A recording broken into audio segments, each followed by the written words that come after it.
So, James, if you would please detail the chronicle for this evening, sir. A tradition unlike any other. Mm-hmm.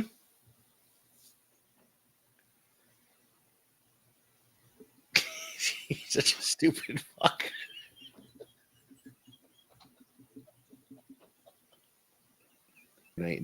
Jim, God damn it, I'm going here. Your first name in tonight's Wisey Translator is Donovan Mitchell.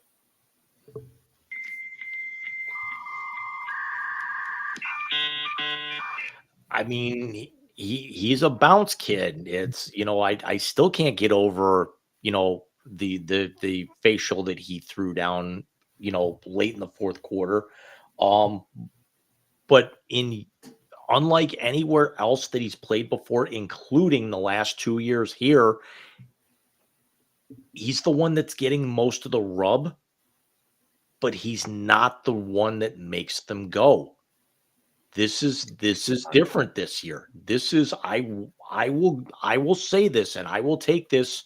I will stand on this hill. I will die on this sword. This team is going this year not because of Donovan Mitchell, not because of Darius Garland. I believe it's because of Evan Mobley and how Evan Mobley has transformed himself not only into a defensive player of the year contender, it's now a two-man race with him and Jaren Jackson Jr. in Memphis. Now that Wemby's ineligible, but it's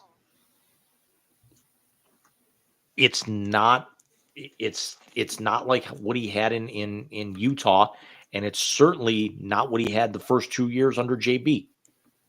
No, and again, this is Kenny Atkinson. Related. Your first name in the Wisey Translator tonight, it's been a very big night for her while we're already on the air, and it's somebody who you would definitely recognize because she's been in films that you've recognized and are a fan of. I will now put some respect on her name, and I will call her Academy Award winner, Zoe Saldana.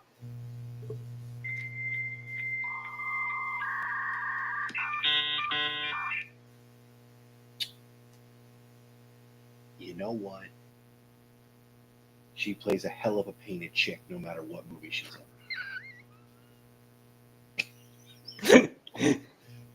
I went back and watched The Adam Project just for shits and giggles last week. Oh, she was so good in that too. But here's my thing. So basically, she's Gamora in the MCU. She's the chick. She's Avatar in Avatar. So she's painted. But then you go from that to being Deadpool's wife, who's the child of the two main characters from 13 going on 30. I mean, the range. Just the range. And by the way, her show on Paramount, that Lioness one, looks fucking amazing. So, James, for your second and final name, gonna go a little deep cut for you here. Your second name on the Wisey Translator is Boston Celtics head coach Joe Mazzulla, and I want you to take this as an after Friday night.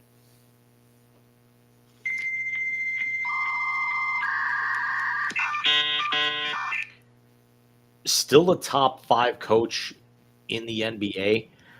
I don't think Friday night was a reflection of him as much as it was the talent on the floor getting cocky. And if I was him, I actually would have, if I was him and this was the NFL and you actually had like video replay guys that could have actually shown him that clip with the way that the wheels started to come off after like midway through the third quarter on, because they were still within 10 from what I saw most of the game.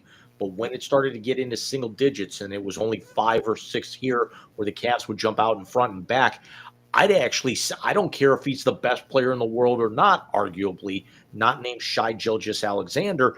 I just sat Jason Tatum's ass on the bench. I don't care if he put up 40.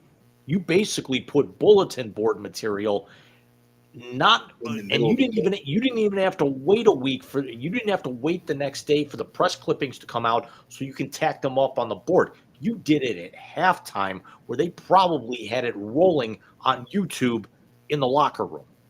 That was even at halftime. That was the first quarter. Right. No, I'm saying That he was basically made bulletin board material that the Cavs could play back at halftime. Yeah, he said that after the 25-3 run to start the game.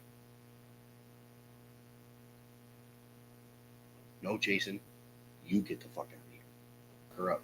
Michael, we're going to get serious tonight, and I want your honest take on this. And we've kind of danced around the subject a little bit tonight. You gave me somebody involved in this situation a couple of months ago, and I actually had a field day with it. So I want to get your perspective now with the one thing that everyone's talked about. Your final name this evening. He is represented on our screen in some form tonight. Ukrainian President Volodymyr Zelenskyy.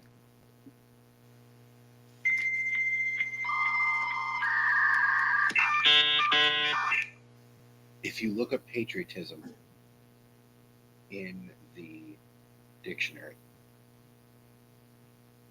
it is not just subject to us in this country. It is in all sovereign nations around the world. This dude's fucking picture is there.